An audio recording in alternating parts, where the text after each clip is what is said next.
Nós vamos então hoje refletir no que será a última mensagem desta campanha da família de 2026. Coloque Deus no centro da vida. Eu trago para nossa reflexão hoje aqui o Salmo 128. Eu gostaria que você abrisse sua Bíblia nele e nós vamos procurar entender, a partir da mensagem deste Salmo, como podemos ter uma vida familiar feliz e próspera. Salmo 128 diz assim, a partir do verso 1: Como é feliz aquele que teme o Senhor, que anda em seus caminhos. Você desfrutará o fruto de seu trabalho, será feliz e próspero. Sua esposa será como uma videira frutífera que floresce em seu lar. Seus filhos serão como brotos de oliveira ao redor de sua mesa. Esta é a bênção do Senhor para aquele que o teme. Que o Senhor o abençoe desde Sião.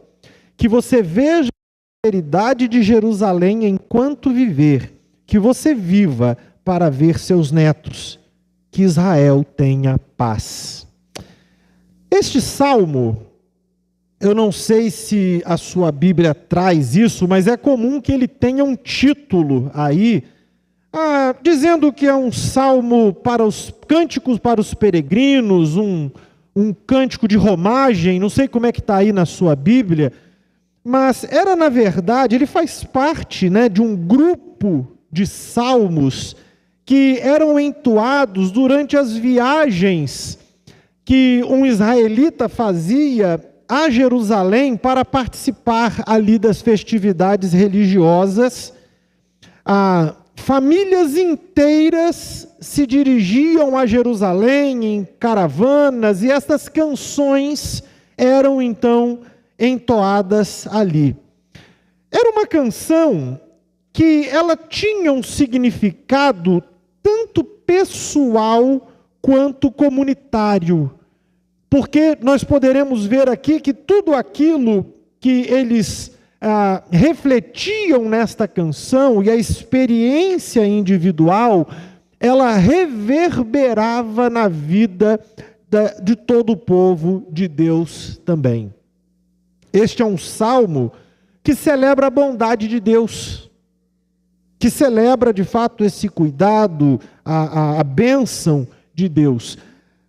Qual a razão da celebração?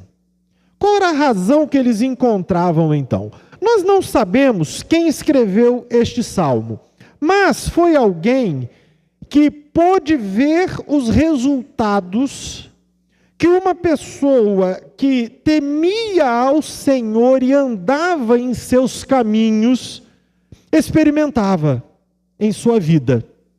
Havia, na realidade, promessas relacionadas a isso mesmo. O Senhor, desde quando Ele estabeleceu o seu povo, Ele fez promessas de abençoá-los na medida em que temessem ao Senhor e seguissem, então, no caminho de Deus. Mas esse salmista, então, foi alguém que pôde constatar isso, que pôde ver a realidade disso. E ele fala, então, aí no versículo 1, sobre esta atitude de temer o Senhor.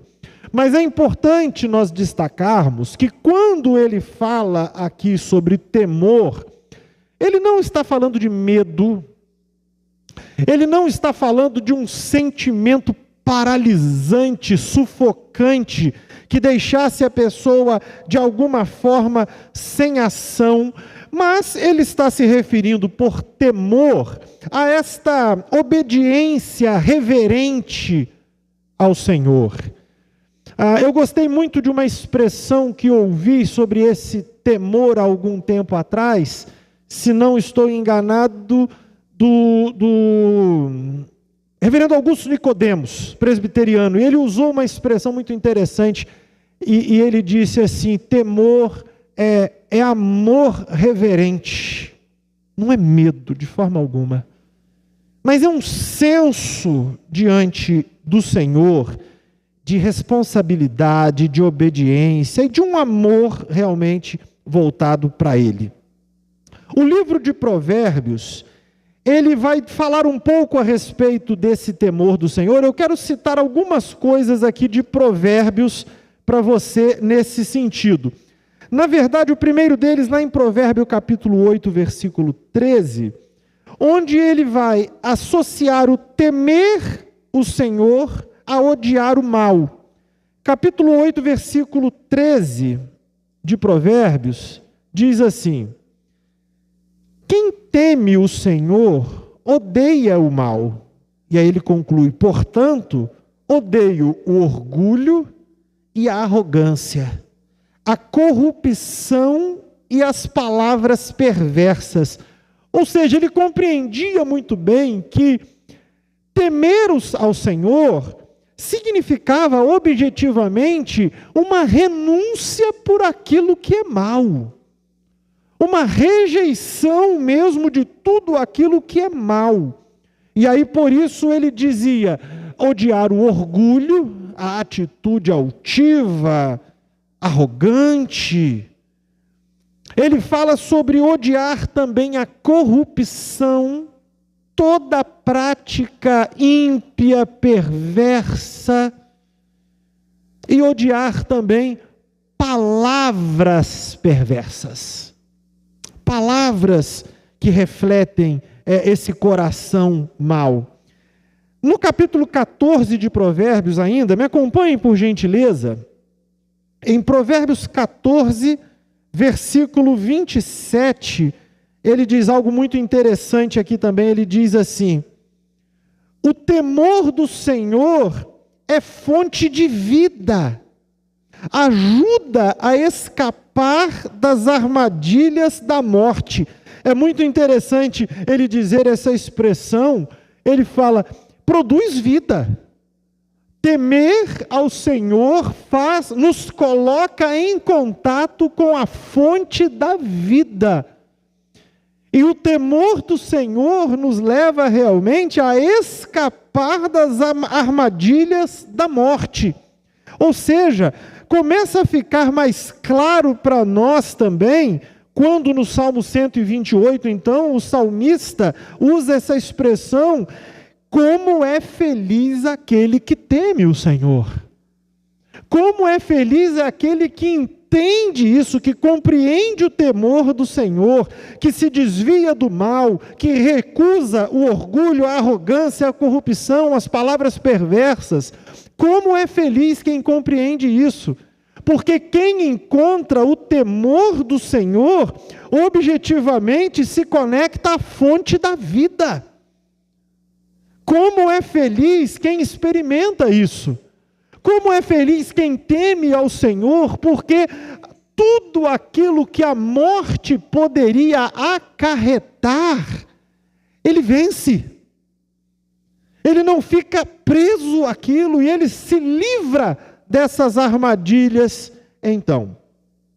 Mas uma coisa muito importante para nós compreendermos, ainda no Salmo 128, verso 1, é que ele faz menção a temer o Senhor, mas percebam que ele conecta o temor à sua prática, quando ele diz que teme ao Senhor, mas também anda em seus caminhos.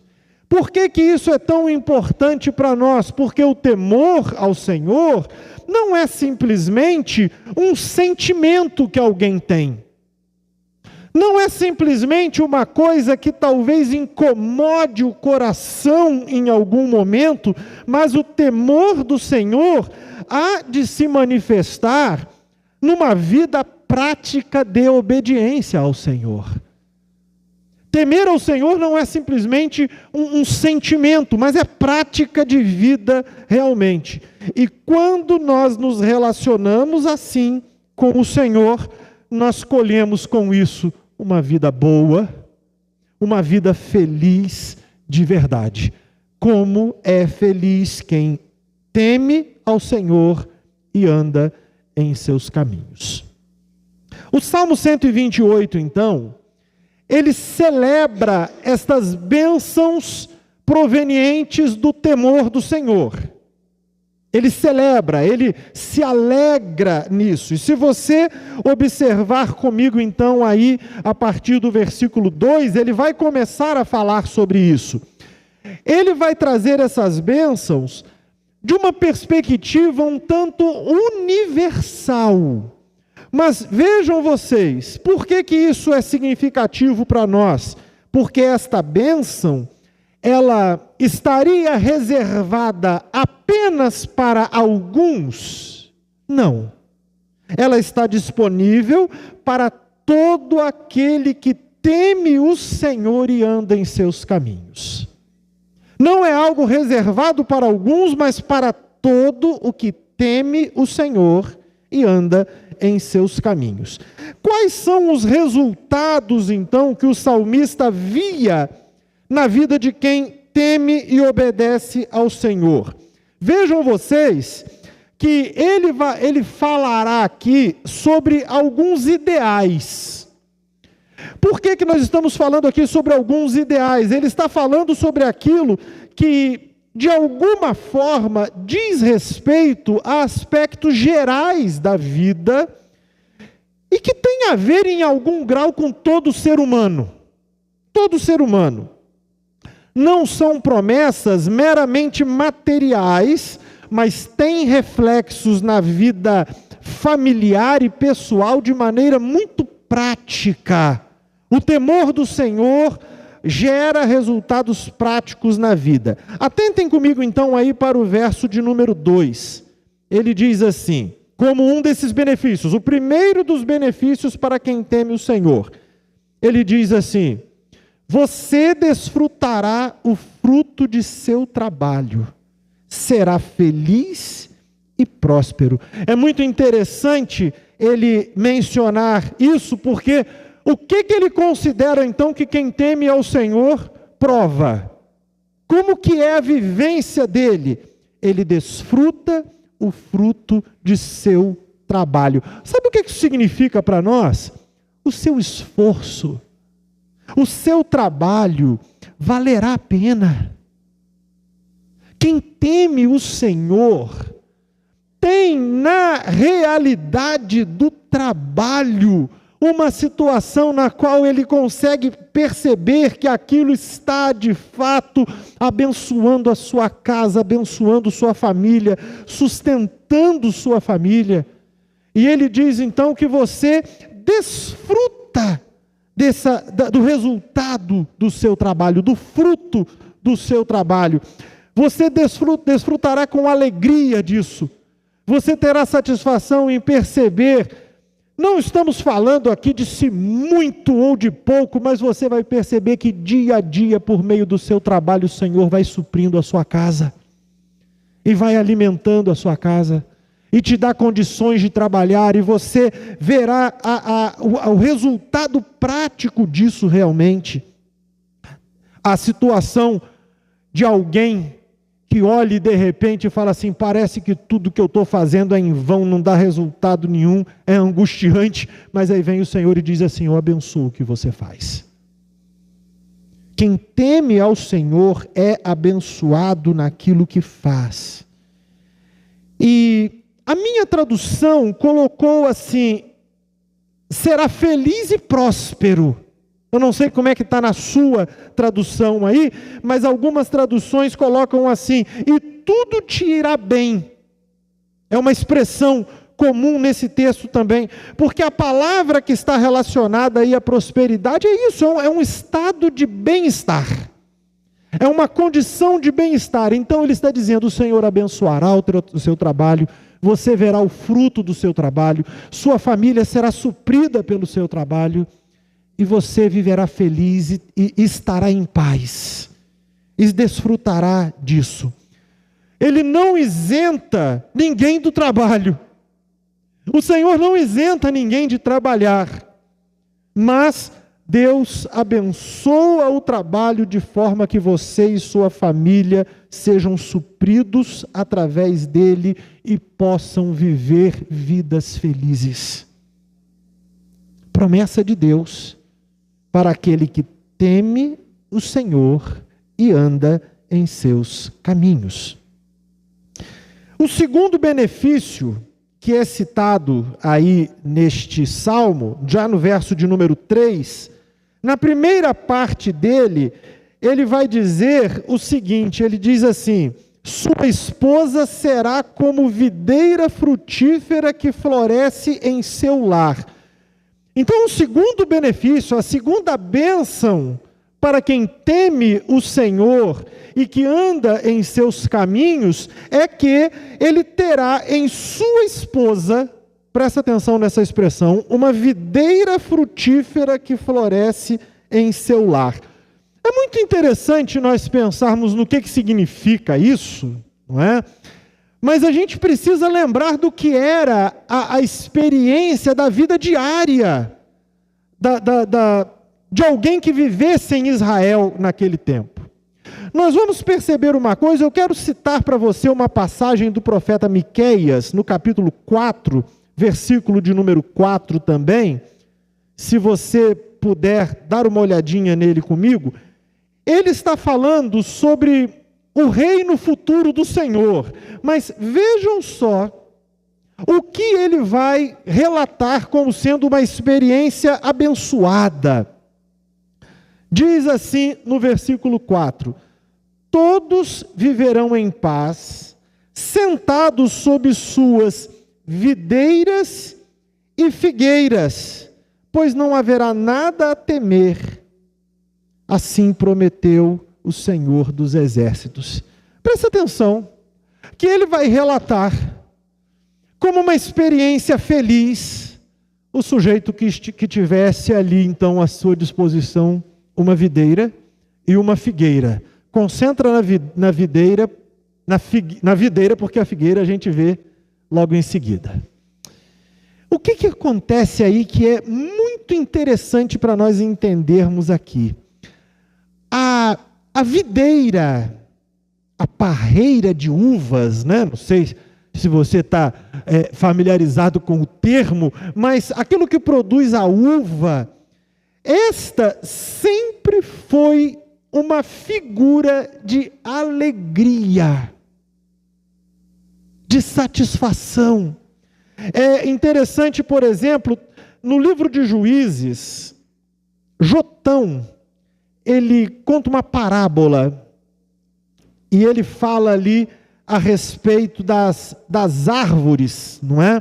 E no livro de Juízes, então, capítulo 9, verso 13, cada árvore está respondendo, porque elas estavam sendo chamadas a assumir como um rei, né, um líder. E no verso 13, a videira, ela responde assim: mas a videira também se recusou e disse: devo deixar de produzir o vinho que alegra a Deus e as pessoas só para ser a mais alta das árvores que o vento agita? É uma metáfora aqui que ele está utilizando, mas veja essa situação. A videira sempre foi associada à ideia de alegria, de celebração.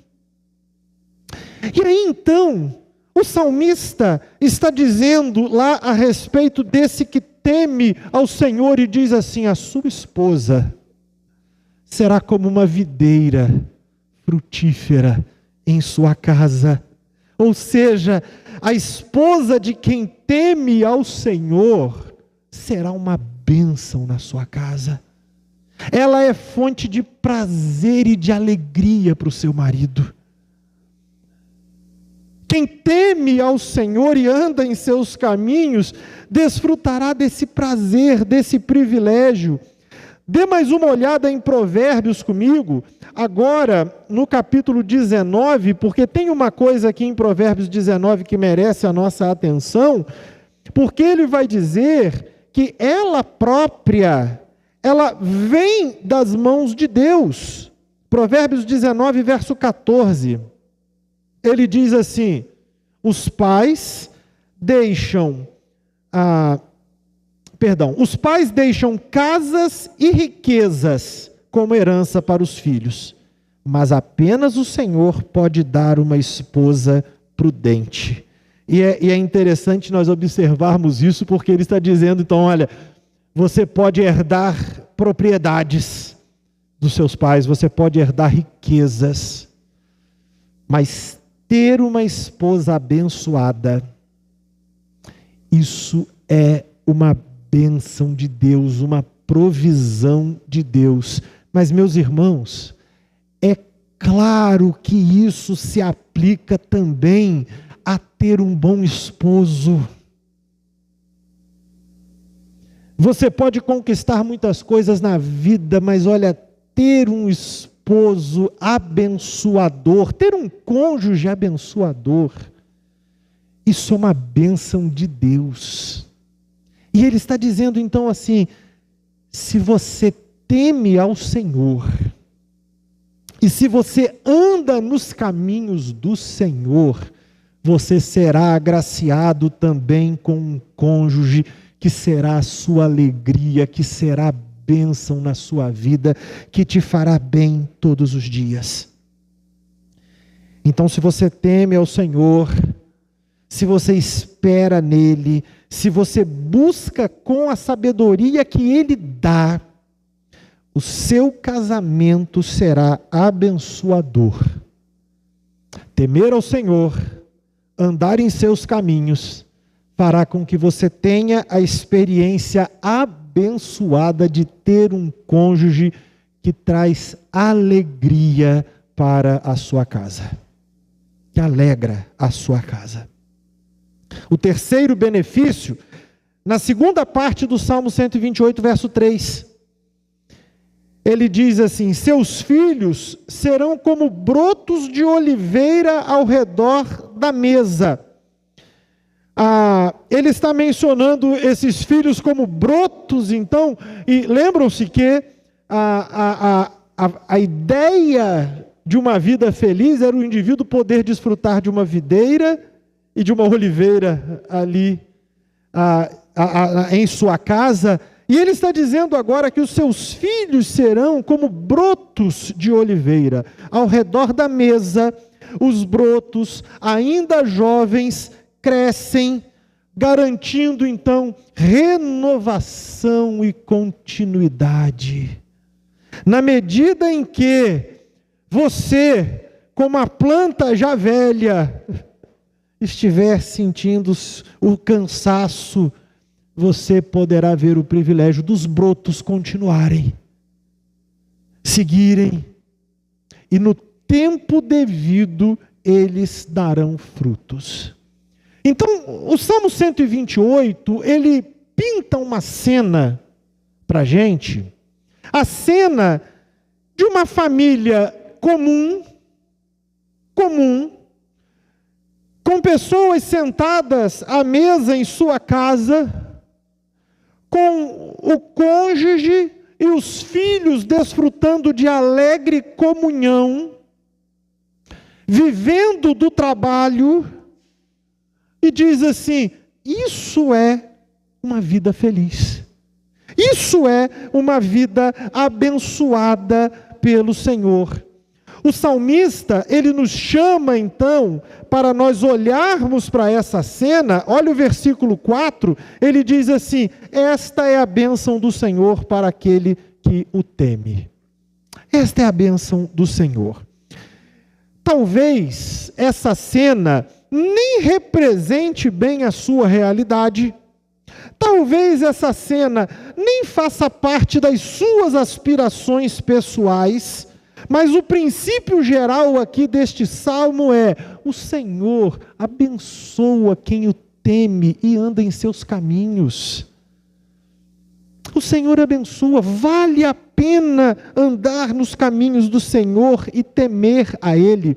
O salmo, então, ele passa a invocar a bênção de Deus sobre os adoradores. Vejam os versos 5 e 6 aí comigo. Ele diz assim: que o Senhor o abençoe desde Sião, que você veja a prosperidade de Jerusalém enquanto viver, que você viva para ver seus netos, que Israel tenha paz. Eu quero pensar com vocês sobre estas bênçãos que são invocadas sobre aqueles que adoram então. Imagine aquela situação do povo ali, cantando, celebrando a bondade do Senhor, e agora eles começam a declarar uns aos outros. Olha, a primeira declaração que ele faz é: que o Senhor te abençoe desde Sião. Sião era o monte Sião, onde Jerusalém ficava, onde estava o templo do Senhor também, e ele está fazendo referência a isso, é para onde aqueles peregrinos estavam viajando, em direção a esse local. Então essa invocação que nós vemos aí, é o mesmo que dizer, que o Deus a quem servimos te abençoe, que o Senhor te abençoe desde Sião, que o Deus a quem servimos te abençoe, que o Senhor a quem nós buscamos, que o Senhor para onde nós estamos indo cultuar, a quem nós vamos prestar culto, o Deus que nossos antepassados serviram, que Ele abençoe você. Ele diz ainda no verso 5, a segunda parte dele, que você veja a prosperidade de Jerusalém enquanto viver, ou seja, que você veja o bem do povo de Deus durante a sua vida, e que você desfrute desse bem, que todos os seus dias sejam dias de paz. No verso 6, que você viva para ver os seus netos, ou seja, que você viva até uma idade avançada, que permita a você ver a perpetuação da sua família. E finalmente, que Israel tenha paz. O salmista compreende, então, que se o povo do Senhor temer ao Senhor, andar em seus caminhos, estas bênçãos. E aí nesse verso 6 aí, ele vai usar a palavra shalom para paz. Ele diz assim, esta paz, esse estado de paz, de cuidado, de segurança, se estenderá não só sobre você e sua família apenas, mas se estenderá sobre toda a nação igualmente. Então, meus irmãos, se nós desejamos ter uma vida familiar feliz, próspera, nós precisamos colocar Deus no centro da nossa vida, temendo ao Senhor, seguindo os seus caminhos, e a bênção do Senhor nos acompanhará em todo o tempo. O desafio para nós aqui, ao lermos um salmo como este, é exatamente nós compreendermos isso, que o caminho pelo qual nós desfrutaremos sim de uma vida familiar feliz, abençoada, passa necessariamente pelo temor do Senhor e por andar em seus caminhos. Amém? Fechem seus olhos comigo, eu quero orar com vocês.